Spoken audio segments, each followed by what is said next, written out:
It's fun watching the religious talk about one imaginary friend while trying really hard not to talk about their own, especially when, I think, they realize just how similar they both are.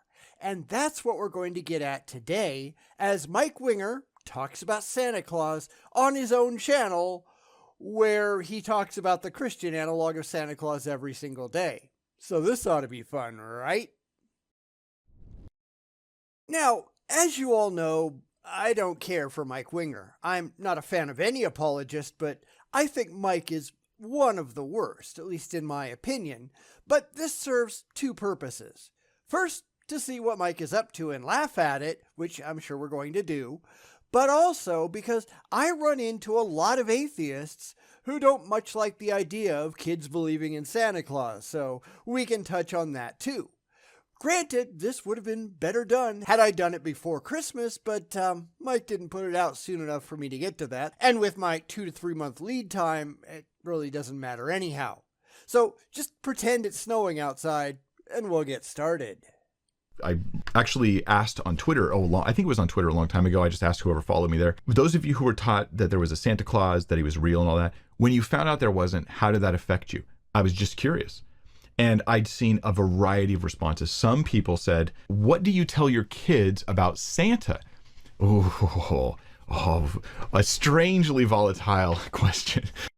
It is for a lot of people, and yes, I get it. There are a lot of atheists who look at Santa and think it's just a little bit too close to God for comfort. Well, I don't want to lie to my kid. And I guess that is a valid concern, but one, I think, that can be turned to your advantage, as I'm sure we'll get into further into the video. So I'm going to let Mike get some thoughts out before I really dig in. Go right ahead, Mr. Winger. Let's see what the hell you've got. Is there a chance that kids who find out Santa isn't real might think the same about Jesus?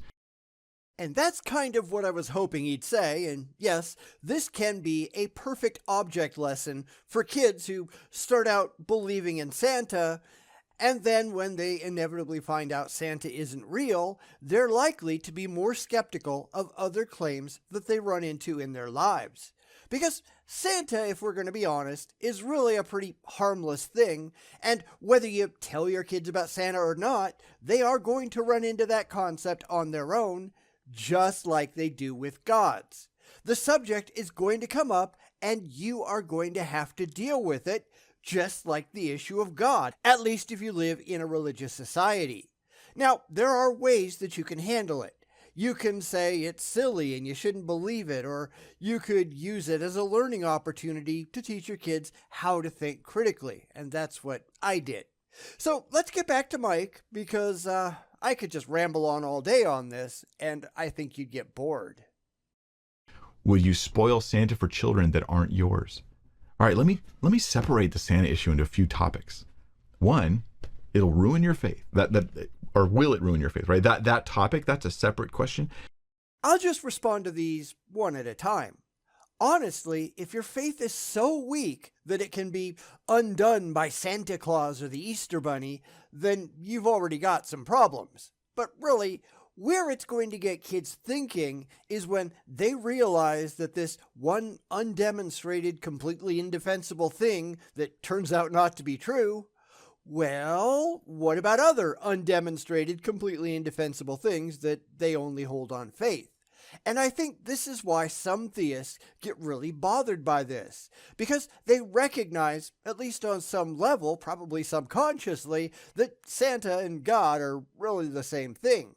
They're not real. They're believed because they provide emotional comfort, and that's a scary concept to the religious, isn't it? Well, if you recognize that, then you ought to be asking yourself some serious questions about your faith. But they won't, because, as we know, they don't really care. They just want to believe it because fee-fees. So this could be really scary for the religious. And I'm curious to see how Mike is going to respond, but let's let him get on to his next point. Then there's a separate issue that I'm more on board with, which is, that is not true. And neither is your God. But you're not willing to go that far, are you? See, this is where we see Mike immediately start to backpedal because I think he understands on some level that there's an uncomfortable similarity between Santa Claus and God. So he has to throw in, oh, but our belief is true, just to reassure his viewers that he's not straying too far off the reservation. And I wouldn't be surprised to see a couple more of those comforting insistencies along the way, because anybody with a couple of working brain cells, they've got to be thinking that right now, right? This is moving towards the realm of bold-faced deception for the sake of your own entertainment, but it's deception. It's not play, which is different. Kids know play. Play's fun, play's good. Play, I'm going to be a monster attacking you, but you're not actually convincing your kid you're really a monster attacking them, right? That's play. This is just bold-faced deception, in my opinion. See, we never expressly told our kids about Santa Claus. We didn't lie to them. We didn't try to convince them that it was true. They picked that up from friends and family members, and as I said, it was completely innocent. But we just went along with it once they already had the concept in their heads. They got a couple of presents from Santa every Christmas. They got more from us, and the best ones, of course, were always from us. Santa never gave them clothes or anything like that, since they don't get anything useful for Christmas or birthdays. It's all just frivolous, fun stuff, and all the stuff that they actually need, they get it when they need it. If they said, well, I need this, we never told them to wait for their birthday or whatever. If they needed it, they just got it. The holidays are for fun. Anyway, back to Mike. And then maybe a third category we could say, which is a category of replacement. Okay, let me come back to that one. How is Santa replacement, that issue? I have no idea what he actually means by that, but let me throw in my 2 cents anyhow, and what I think he might mean. Now, I don't think Santa Claus is a replacement for friends or family or anything like that. It's in addition, not instead of. They never got less presents. In fact, they probably got more. When they went back to school, they could tell their friends, well, I got this from Santa, plus all the stuff that they got from us. It was better not to have them feel like they were missing out, because their friends were certainly celebrating what they were getting from Santa. So anyhow, that's an aside. I guess we'll figure out what Mike means down the road someplace, I hope. So first off, does Santa cause people to lose their faith? Sometimes it does cause the unbreaking of a dam, where, and I know there's testimonies. I actually asked on Twitter, I think it was on Twitter a long time ago. I just asked whoever followed me there. Those of you who were taught that there was a Santa Claus, that he was real and all that, when you found out there wasn't, how did that affect you? Yes, that was a piece from the beginning of the video, but at the time it made sense to leave it in for context, so I did. Now, I and my kids and my wife, we all fall into the I didn't care camp. Now, like I said, I have never told my kids that Santa was real. I didn't tell them he wasn't real, but I didn't indoctrinate them into the faith. They picked that up on their own, and I just ran with it for a lot of reasons that I've already gone into. When they realized that there was something going on, and they both did it completely on their own without my help, I didn't lie about it. When they asked me if Santa was real, I said no. I think the only reason they asked was because they were afraid that they would get less presents without Santa, but they didn't. They got the exact same number of presents, just with our names instead of Santa's. They didn't care why we'd done it. There was no trust lost. They were just concerned if they were going to keep getting stuff, and they did. So let's jump back to the video. I was just curious. And I'd seen a variety of responses. Some people said this was like, totally made me question everything about God, because somehow the concept of Santa and their belief in that felt similar when they stopped believing that to their belief in God. Because it's the same thing. It should feel similar, and that's what makes it a teachable moment. Because when my kids were questioning Santa, they should have realized that anything else they might have believed without justification, that was all pretty much the same thing. If they're asking questions about Santa, then they ought to be asking questions about other things. Now, they never had a God belief. I think it just made a light go off in their heads. Oh, that God thing that the other kids at school are talking about. Oh, yeah. It made them more skeptical. Now, granted, we'd been teaching them skepticism and critical thinking skills from the very beginning, but I think that they realized after the whole Santa thing went away how it actually worked in practice. Here's this thing that they once believed that maybe they realized they shouldn't have believed it, not that it would have hurt them in any way, but maybe they shouldn't have, and now maybe that's true of other things as well. If they had come to me at age 5 and said, Santa isn't real, I'd have agreed with them, and they'd have gotten presents anyway without having to leave out milk and cookies, because I had to eat all that. If they had learned it at 15, which would have been way too late, then that's what happened. They would have learned the lesson when they learned it. Actually, I probably would have said something before that, but I do think it's important that kids learn that God, like Santa, is just a fairy tale. God is just a fairy tale for adults, just like Santa is a fairy tale for kids. Believing never hurt them any, and it probably did them a lot of good as burgeoning critical thinkers. Now, it's not for me, okay? And it shouldn't be, because your reasons for believing in Santa versus your reasons for believing in God are radically different. And anybody who goes, if you still believe in God, you may as well believe in Santa. Like, this is a very shallow faith. It's a faith that's not, it's responsive merely to I believe in God because, people around me say so. You notice how nervous he acted saying that, right? This is what tells me that Mike doesn't actually believe any of this, or that he's got some serious questions and is really only in it for the same reason the pastors who hopefully wind up in the clergy project are doing it. The money.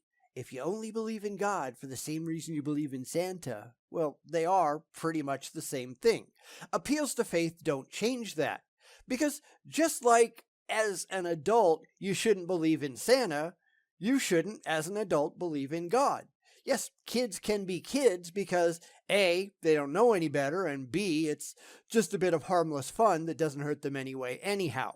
Adults should know better, and they have adult responsibilities that are demonstrably harmed by a strong belief in a God. All you have to do is watch fundamentalists and evangelicals say, well, I'm going to beat my kids and beat my wife because God says I can. Crap like that. Yes, that is extreme, but it demonstrably does happen. And if you take away that belief in a God, then those actions become much more difficult to justify. How many kids are dead because their parents refused to get them basic medical care, believing that God would provide? Then take God out of the picture. How many kids are dead because their parents didn't get them basic medical treatment for no real reason, because they don't have imaginary friends? This is where the problem comes in as far as I'm concerned. Even if you aren't that extreme, even if you do nothing wrong, your silly beliefs still influence how you behave. And this is not doing you any favors. Instead of I look around and I perceive that God's been revealed through creation, I look at fulfilled prophecy, or I consider the resurrection of Jesus, or I see the work of God in my own life. Santa ain't got nothing like that on me.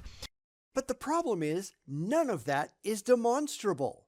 And I run into this all the time, and it's helpful to understand what's really going on so you can more easily dismantle it. Yes, you might perceive God is X, or interpret God as X, or believe God is X. But that doesn't mean that God is X. Once you go outside of your own head and start talking to other people, you find out very quickly that just because you believe a thing about God, no matter how strongly you personally believe it or how much sense it might make to you, other people are not going to take your word for it. Other people who aren't part of your faith. They might have other ideas about God, which of course leads to 45,000 or whatever sects of Christianity, or they might have those ideas about other gods, which leads to other religions, or they might say, hey, I don't see any reason to believe in any gods at all. How you interpret things in your head, that doesn't mean that's how it actually is in reality. And that's what a lot of people, theists and atheists alike, tend to forget. You are not the inerrant arbiter of what the real world is actually like. And that's why we have to ask these questions about how we come to actual conclusions. Not what makes you happy, but how do we determine what is actually going on? Leave your faith at the door. It doesn't mean anything. We need to look at the evidence. And the religious, they often don't want to talk about that, but you have to be willing to do so. If you don't care about what is actually true, as I think most of us know, and the religious really don't, then you're just wasting everyone's time on an emotional fantasy in your head. Sadly, that's what's really going on most of the time in religion. It's why you don't get anywhere useful when you just believe. It's why these people look so dumb. Don't be these people. Be better. So that's strange, but it does happen in some cases. I don't think it's the majority. I don't think it's common. Think of it like a medication someone takes, and they go, in rare cases, there's this side effect. I think that in rare cases, there's the side effect of people abandoning their faith, at least appearance-wise, saying, I don't know about this whole God thing. Well, you probably ought to be more concerned given how poorly religion, particularly Christianity in the Western world, is faring right now. Now, Mike Winger is part of the whole Calvary Chapel thing, which is kind of a middle ground charismatic denomination. He's pro-inerrancy and anti-Calvinism, that kind of thing. However, you can just look at the church and see it's hemorrhaging members just as fast as everyone else. His church isn't faring any better than any other. The church has been plagued not only by just a basic loss of members, they're just splitting all over the damn place because nobody actually likes anybody else. There's a bunch of different Calvary denominations now, and it looks to be just be getting worse as time goes on. So I'd say Mike ought to be concerned about the future of his own church because it is not doing well. It won't be long until he's up there just talking to himself. There won't be anyone else to con. And that's not a bad thing from our perspective, but from his, yeah, probably it's pretty bad. That's a concern, okay? Even a rare side effect is still a side effect, okay? So that is a concern, but I would not want to project that onto everybody. I think most people who believe in Santa as a kid, it has no impact on their beliefs about God and religion, and it shouldn't. Unless it gets them thinking, because most people treat God and Santa pretty much the same way. The only real difference is that most parents don't really believe this stuff about Santa, but when it comes to God, they actually buy into it. They have a vested interest in their kids continuing to believe this crap forever, because if they don't, it just makes them feel really bad that their kids have left the flock. Now, we can look at this from a couple of different perspectives. What if, in the future, people start to think Santa is real over the long term? Would Santaism become a new religion or religion analog? That's kind of an interesting question, I think, don't you? Or what if Christianity adopted the Santa model, where you eventually grew out of it, but it was still something that was fun for the kids to do, and it comforted them, and they thought that they were going to go to heaven or whatever the hell, so people kept pretending that it was real. Because that's really the only difference between the two, isn't it? One you grew out of, and the other, sadly, you don't. I mean, you should grow out of both of them because it's not hard to imagine Santa Clausism becoming dangerous if it was allowed to fester into adulthood.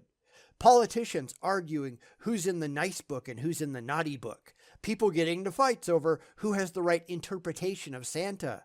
Santa cults everywhere. I mean, I think you get the picture. It would look just like it does now with religion. 45,000 distinct sects of Santa Clausism. Tell me where the difference is, because honestly, I'm not seeing it. It shouldn't. Plenty of us had believed things that were not true that our parents told us, maybe because they thought it was true. And you've just described religion. So close. So close. Of course, he'll never see it that way because he has a vested interest in not doing so. He's got parishioners to fleece. If Santa ran a worldwide gift-giving conglomerate, he'd have a really good reason to keep the scam going, wouldn't he? These things are so incredibly similar, except to people like Mike, who don't want to see it that way, that it can be a useful parallel to get kids to see just how empty religion actually is. Santa isn't real, no matter how good it once felt to think that he was. So what does that say about God? I don't know, but Mike seems like he's trying to skirt around it because he can't see or doesn't want to see the incredible similarities. Why would this affect my belief in God? It shouldn't. But in some cases it does. Okay, the second issue is that of it's just a deception. Telling your kids, we're going to pretend there's a Santa Claus, that would be one thing, but deceiving them, I know it's common. He's really not helping his case, is he? Well, we're going to pretend there's a God. I know he'll never see it that way, but he should. But here's the reality, and I'm sure he'll get more into this in a second, but we tell our kids things that we know aren't true all the time. Nothing bad is ever going to happen to you. Well, that's not true. That is a complete lie. Bad things happen to everyone, some worse than others. We don't tell kids that because we don't want to scare them unnecessarily, especially since at that age, there's really nothing they can do about it. Your bus driver might have a mental breakdown and drive the school bus into a gorge and kill everybody on board. What are you going to do to stop that? Now, for most people, that doesn't happen. Most people get through childhood with a couple of scratches and nothing really horrible happening to them. I mean, unless you're a Catholic or a Baptist or, well, unless you're religious, then you're just as apt to get molested by a priest or a pastor or whatever, or sold by your parents to some old guy who's willing to give them money so you can get raped for the rest of your life and abused and maybe killed because your religion gives your husband the right to do that. If you don't please him, then you're toast. I mean, there is that, but we still don't tell our kids what's coming, do we? Or do they? I don't know. I don't know how it works for Muslims. Somebody tell me down in the comments if you know. Do they raise their daughters with the knowledge of what's on their way? Because I'm sure the Catholics don't tell their kids, don't let the priest try to get in your pants when they drop them off for Sunday school. Yes, I know I'm getting off topic, but it's still an interesting question, isn't it? Okay, and every argument against the deception thing, well, let me put it this way. A lot of the arguments against me here, like I said, it's volatile, would be, that's not a problem. And you're really thinking it's not a problem because we always do that. And we've always done that. And for generations we've done that. So how could it be a problem? Now he's just rambling, so I'm just going to jump in here where I can. You notice that he's just describing religion here, right? Well, we've always done that. But that doesn't make it right, and it doesn't make it true. We've always done it. That doesn't mean anything. You can do that with anything. Well, we've always just driven drunk. Okay, but times change, and now, if you do that, you go to jail. You lose your license, and everybody thinks you're just an asshole. Just because your parents or your grandparents got away with it, that doesn't mean that you should. And again, I never directly lied to my kids. I didn't introduce the idea of Santa any more than I introduced the idea of God. Oh, Santa, huh? And presents with Santa's name just showed up under the tree. And when they figured that out, it was just fun. It was like getting the things that they would have gotten all along, but now we just put our names on them and they still keep getting presents. It was a game. They're still getting presents to this day. We're just shipping them across the country now, and none of them have Santa on it. You're basically insulting my grandma by saying this, Mike. And I'll be like, well, your grandma's not as perfect as you think anyways, but more to the point, we have always done this is not an argument against it being deceptive, and deceptive in a significant way. Which is why the way that we did it worked, because these ideas are out there in society whether you like it or not. I never had to lie to my kids and say, well, there's this guy who lives at the North Pole called Santa Claus, and he flies around in a sleigh with a bunch of reindeer, and he brings presents to all the good boys and girls. But if you're bad, you get coal in your stocking. At which point, it becomes very self-serving to try to scare your kids into behaving, because otherwise they're going to get a sock full of black hydrogen-deficient hydrocarbons. Yeah, we didn't do that. Using Santa as a threat is evil, but using God as a threat is evil too. Well, you're going to go to hell if you don't do what I say. I have heard Christian parents say that in public. The two are really not that different, and a lot of the Santa myths come from religion, which maybe we'll get into next time, I don't know. Anyhow, I think this is where we're going to leave it off for the week because this is going to get pretty long otherwise. Will Mike be able to come up with a reason why your kid's believing in Santa is bad that doesn't also apply to his own imaginary friend? I kind of doubt it, but he's looking mighty uncomfortable, and I think that somewhere deep inside, he realizes just how similar the two ideas are, but he can't dare say so because the people who believe in one and not in the other, at least one would hope, won't give him money if he does. So we'll come back to watching Mike stumble around some more next week. What do you think so far? Let me know down in the comments. If you have kids, did you tell them about Santa? Why or why not? What was your reasoning? Because I think that's an interesting conversation to have, and I've had it plenty of times over the years, both with Christians and atheists alike. I don't know if I've ever had it with a Muslim. I mean, if you have, let me know that too, because that's another interesting question. Anyhow, until next week, look forward to watching Mike Winger squirm. You know he's not going to be honest about anything, but he can't hide it if you know what to look for. Because Mike is just a con man, and he's not fooling anyone, except for the religiously gullible. Because those people just aren't that bright. Is Santa a trick any more than God is? My magic 8-ball says no, but Mike Winger and the rest of the apologetic horde, they're not going to agree because they don't make any money off of honesty, only religious trickery. It would be nice if they could just tell the truth, but that would assume that they were able to take a giant step backwards and evaluate their beliefs honestly. And that's just not going to happen, so let's see what Mike has to say. We're back again today with Mike Winger making an after-the-season video on Santa Claus, and I'm going to point out all of the places where he's just wrong or where Santa and God are pretty much the same thing with a different paint job. Granted, Mike won't like that or acknowledge it in any way, but I don't think we can expect honesty or self-reflection here. He's just trying to steer people in a way that puts butts in pews and money in collection plates, and let's be honest, Santa Claus doesn't do that. So, without further ado, let's get back to it. If I were to tell kids, we're going to pretend there's a jolly fat dude who's going to bring you presents, and he flies in a reindeer and all this stuff, and they want to partake in a game, that would be, you could have the fun of it, but without the deception. Yes, you could, but part of the fun for kids believing in Santa Claus is that it's an actual belief. It's the same as kids with imaginary friends, and I bet Mike wouldn't touch that one with a 10-foot pole because I figure it hits a little bit too close to home. But half of the fun is that they actually believe it's real. What's the point of just calling it a game? It's like saying, well, let's play Chutes and Ladders and pretend that it's real. Kids, they're not that dumb. Most of them anyhow. It's fun for the kids to wonder what Santa is going to leave under the tree, and it's fun for the parents to sneak around and try to surprise their kids.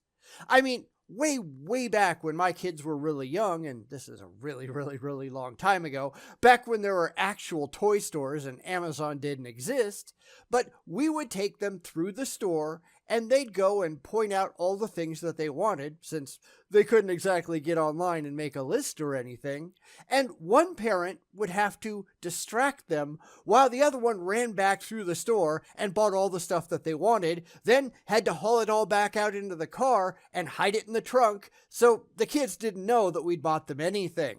Then there was the wrapping, which with young kids around, that's hard enough.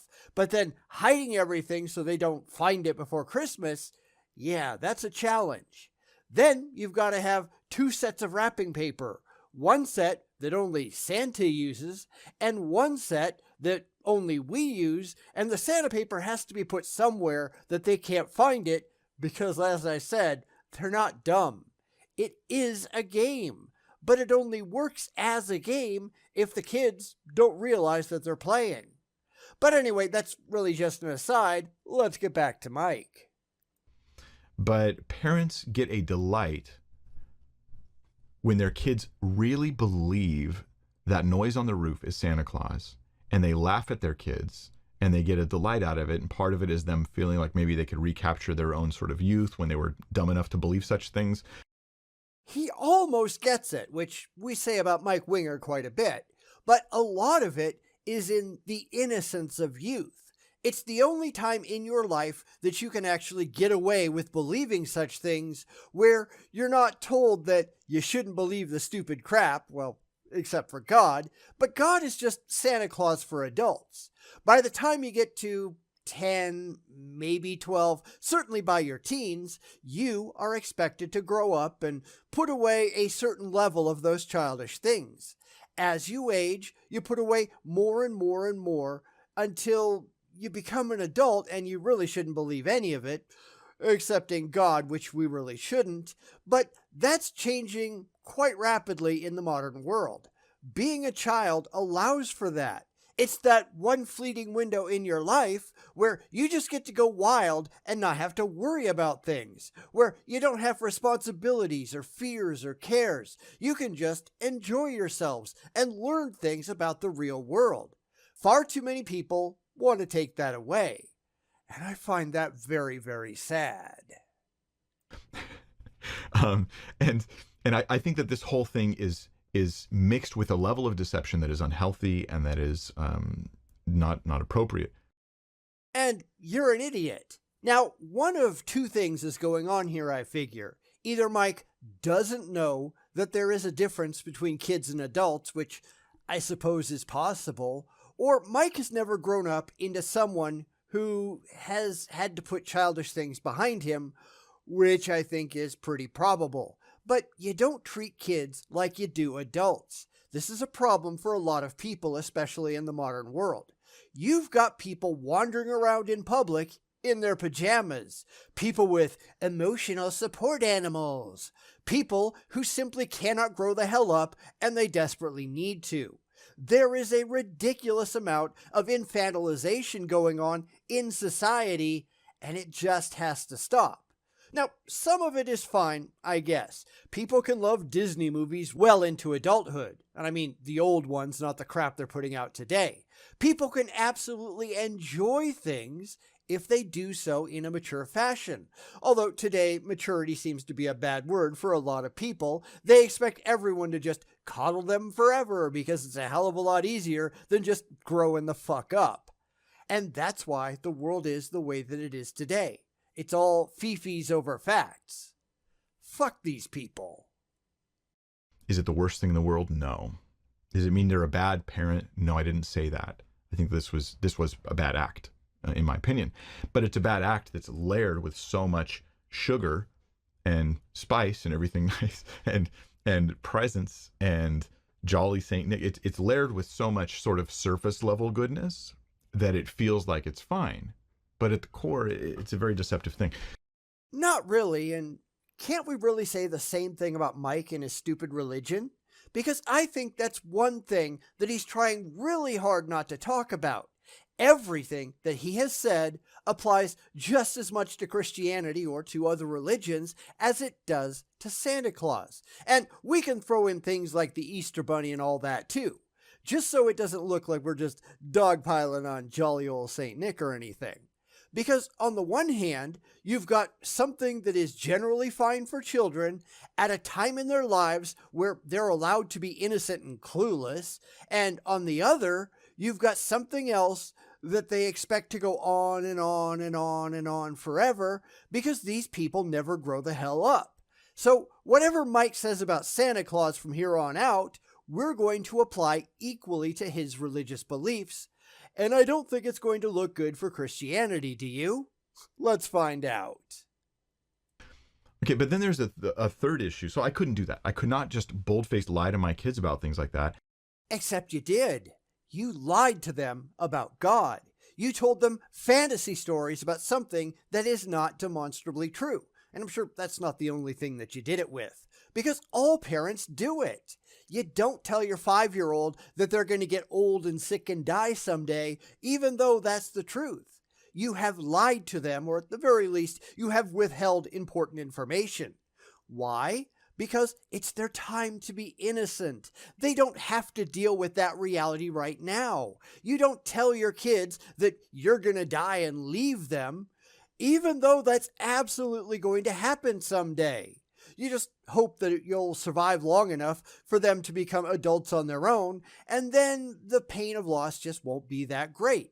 Catholics aren't telling their kids to watch out for the priest because he might stick his hands down your pants, even though that demonstrably happens. That's something that they should be telling their kids. They should be telling the kids the truth for their own self-preservation, but the religious don't do that, do they? Now, there's nothing innately harmful about believing in Santa Claus.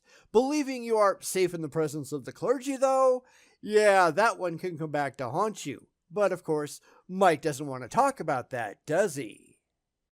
I want to raise responsible, thoughtful, intelligent adults. I would not lie to my kids about anything like that and just deceive them. Just let them live in fantasy worlds where I just lie to them because it entertains me and it makes them excited, artificially excited about things that aren't true. Like, this does not seem healthy to me.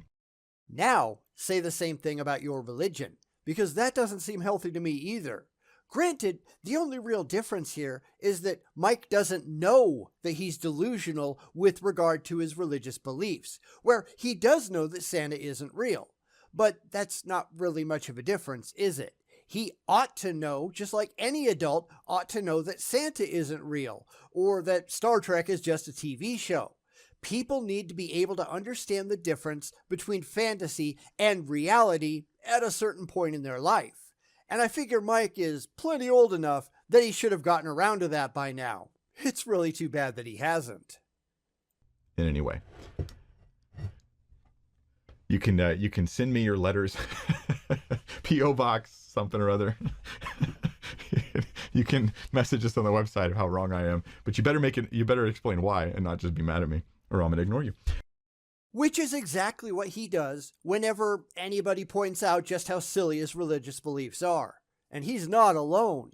If you look at most apologetic videos, anytime an atheist shows up in the comments and points out just how ridiculous their faith is, those comments, almost without exception, they just get ignored. They don't have a reason for their faith as demanded by 1 Peter 3:15. They just don't want to talk about it. They do not want to have a direct conversation about the truth value of their beliefs because they can't actually do it, can they? Every time they try, they fail. Samuel Schick and I, and a lot of other people, we can all testify to that because we see it happening every single day. We have these conversations, and the religious never fare well. It makes them look bad, and they should notice that it makes them look bad, but they don't. Wonder why? Okay, so the third thing is replacement. Santa, and this is something I feel as strongly about, Santa replaces Jesus as the center of the holiday. So you're just replacing one fantasy figure with another. Big deal. Axial tilt is the reason for the season and all that. In fact, there's a church near me, one of the very few that's actually near me, by the way, which every single Christmas puts out one of those big displays that says, Jesus is the reason for the season. And I really want to run over there, make a sign, something to cover up the Jesus that says axial tilt, but I figure I'd get in trouble, so I don't do it. Maybe we ought to complain that you're just replacing that with Jesus. I don't think Mike would care, though, but maybe we should. Because this is where he ought to understand what he's doing, but he doesn't, and he just doesn't care. He just really wants to believe one lie, and therefore objects to another, because he can't get it through his head that his own lie is no more true. Because, as I keep saying, he just doesn't care. It's the not caring that's the problem, and the religious are infamous at that, right? Maybe they should start caring. I don't know. Just a suggestion.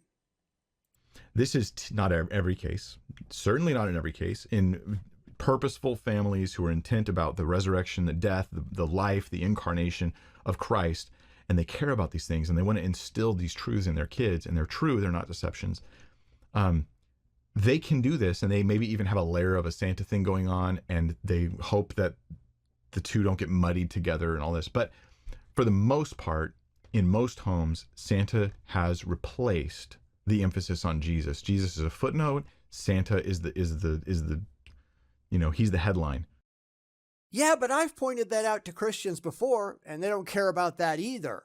Christmas hasn't been a religious holiday forever. Christmas is all about Santa and reindeer and trees and presents. I get that he wants it to be about Jesus, but it just isn't. You can go almost anywhere and look for decorations, and it's almost all going to be secular. In fact, not too long ago, there was a video online where Matt Dillahunty said he went out and he did an unscientific experiment in his area where he drove around and he looked in people's yards at what decorations they had out. And there was virtually nothing identifiable as religious. And I've done that myself. It just doesn't happen. And you can look at it in any store. You might find an old dusty nativity scene on a bottom shelf someplace, stuffed way in the back because nobody wants to buy it. Presumably, I've got plenty of religious neighbors. I mean, I don't know for sure because the subject never comes up, but not a single one of them. In fact, not one house that I've seen in forever has anything religious in their yard. It's all Nightmare Before Christmas and lights and trees, zero religious symbology whatsoever. Heck, I've got one neighbor right now who is so sick and tired of Christmas taking over the entire year that he's still got his Halloween decorations up, on purpose, up, lighted, and proudly displayed because he's just sick of this shit. I mean, hell, I'm sick of idiots who have their Christmas lights up and on before October 1st, but that's just me. So what do you think? Let me know down in the comments. He's the star of the show. That's obviously wrong and bad. Because you say so. But here's the reality. Christmas was, in a lot of ways, just stolen from pagan winter solstice celebrations that predate it from a very long time before. If it means anything, then it's the fact that the cold days are now going to start getting shorter, and soon life will return to the world. Now, that's not to say they stole it wholesale necessarily, but Jesus was definitely not born on December 25th. They put it there because they wanted it to appeal to a non-Christian audience. He just doesn't want to see it that way because he's stuck in his own religious echo chamber, and he wants nothing at all to do with the outside. This is just Mike making a fool of himself once again. What else is new? Right, because Christmas, if it means anything, it's a celebration of Jesus, his incarnation, God saving the world through his son, sending his son because he loves us so much. This is a great opportunity to preach the truth of Christ, to center people on eternal and important things. But instead what we have is Miracle on 34th Street and these heartwarming surface level good, things that are a replacement for what we truly need, which is Jesus. No, we don't. Oh, you want Jesus because that's how you make a living, and if you didn't have Jesus, you'd actually have to go out and get a real job. But no, we don't need your silly fantasies and your ridiculous imaginary friends. We need reality, and you don't have any of that. Note that any religion can do the exact same thing, at least if they have a winter tradition. Can't the Jews say, well, you don't need Jesus, you just need to celebrate Hanukkah? Or the Buddhists saying, well, you don't need Jesus, you just need to celebrate Bodhi Day. Or the Wiccans with Yule, or the Zoroastrians celebrating the death of Prophet Zarathustra, or whatever else. Just because you really like your own personal fantasy story, that doesn't mean that everyone else does. And this is where Mike can't take a giant step backwards, because he just doesn't care. He just wants to believe it, and he has absolutely no rational reason to do so.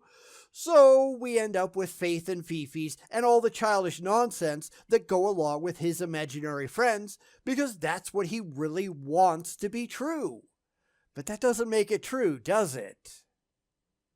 Right? We need Jesus. We know not just as a cutesy baby, but as the incarnate God of all creation coming into the weakness of humankind to bear our sin, to live perfectly, that we might have salvation from death that is chasing us down every day until it finally catches us in our lives. That's your story. That doesn't make it so. Because can't we just make a case where we need Santa? I mean, Santa makes people behave so they get presents, right? He knows if you've been good or bad, so be good for goodness sake and all that crap. Maybe if more people were worried that they'd get coal in their stockings, the world would be a better place. Because it sure hasn't worked out that way with Jesus, has it? In fact, if you buy into the whole Jesus story, we can't be good because we're inherently sinful and we need some magical man god to come and die for our sins, but not really, since that doesn't actually make our sins go away. We have to keep groveling and self-loathing because we're always going to be miserable sinners that can never do anything right, right? That's the Jesus message. And the Santa message is, well, you should do good so you get rewarded. And if people actually care about that, which is really all Christians are doing when you think about it, then maybe you'd just be a better person. Maybe you'd at least try. At least one tells you that it can be done to at least a certain degree. The other tells you that you're going to suck forever no matter what. And you know what? Fuck Jesus. It's a terrible myth. It couldn't be more important. And distracting us from that with Santa Claus seems like a big mistake, in my opinion. And here, like I said, there's probably rare cases or uncommon cases where the whole Santa deception causes people to disbelieve or doubt their faith in Christianity and God, and it shouldn't. Oh, I don't know about that. The two stories are really kind of similar if you think about it. Tall tales told to small children to make them behave with a carrot and a stick. Although with the Jesus myth, the punishment if you're bad is so absolutely horrendous that nobody in their right mind ought to believe it. And it doesn't really matter since you can't even be good on your own to begin with, so between the two, give me Santa any time. Or neither really, because as an adult, you should recognize that both of them are what they are. Imaginary stories told to delusional people, some of whom will never grow up. At least the vast majority of Santa believers eventually grow out of it. And you can't say that about most Christians, can you? And that's really kind of a shame. But then it's probably reversed. Probably in most cases, a focus on Santa equals devaluing, de-emphasis, and a lowering importance, or even completely replacing Jesus as the center of the concept of Christmas, seeking to focus on the incarnation. Good, because as I said, even most Christians don't much care about Jesus, nor should they. Most self-reported Christians hardly pay Christianity any mind. They don't go to church more than randomly and occasionally, and they might put in an appearance at Christmas or Easter just to make a show of it, but they don't buy into any of it really, not demonstrably, and I think Mike knows that. This is all about appearances, not about belief. Nobody in their right mind believes, which is why I am firmly convinced that the number of actual true Christians out there is really, really low. Probably under 10%, and I'm just pulling that number out of my ass, granted, but I don't think it's very many. I don't think most of the people who actually say they're Christians are actually Christians in any demonstrable way. They're just playing the part for social acceptance and to be part of a built-in religious community that they can use to their own benefit. They do it because that's what they think they're supposed to do. There's little, if any, actual religious belief involved. And I think that's a very good thing. There's my interest on that. I think our culture is wrong here, big time wrong. And obviously commercially, you're not going to sell as much stuff if you focus on Jesus. But if you focus on Santa, you can. So money is driving it to get even bigger. There you go. Oh, I agree with you there, which is why all of the religious shysters are now selling stuff with Santa on it instead of stuff with Jesus on it, because Jesus just doesn't sell. Again, how many nativity scenes are there in stores out there? How many people are buying them and putting them up in the yards? And I can only report what I see, and I figure in the Bible Belt is probably going to be higher, but Matt Dillahunty kind of disproved that one already. But there you go anyhow. If lots of people do decorate religiously in your area, let me know in the comments down below, because that would be interesting to see just how this shakes out regionally. So anyway, What did you think? Personally, I still think Mike is an idiot, and I don't think that's likely to ever change. He's just another con man trying to push an agenda so he gets paid, and even if he does believe it, to whatever degree that is, and I'm sure he does to some degree, that doesn't make any of it true. He also had to skirt uncomfortably close to acknowledging that Jesus and Santa are pretty much the same thing, but he didn't step over that line, although he did come pretty close once or twice, and he looked really uncomfortable doing it. But I figure he has to know where that line is so he doesn't cross it. He has to know that the line is really, really thin, but he's after money and followers, so he's never going to stick his toe past it if he can help it. But that doesn't mean that there's effectively any difference between the two. If you're going to lie to your kids about Santa, then you shouldn't be lying to your kids about God. Both are just lies, but one is effectively harmless and the other, let's be honest, it's not. Not that we can expect Mike to be honest about it or even to think about it rationally, because this is Mike Winger we're talking about, right? Honesty is not part of his playbook. And I think that's pretty universal among the true believers, however many there actually are. Sad, right?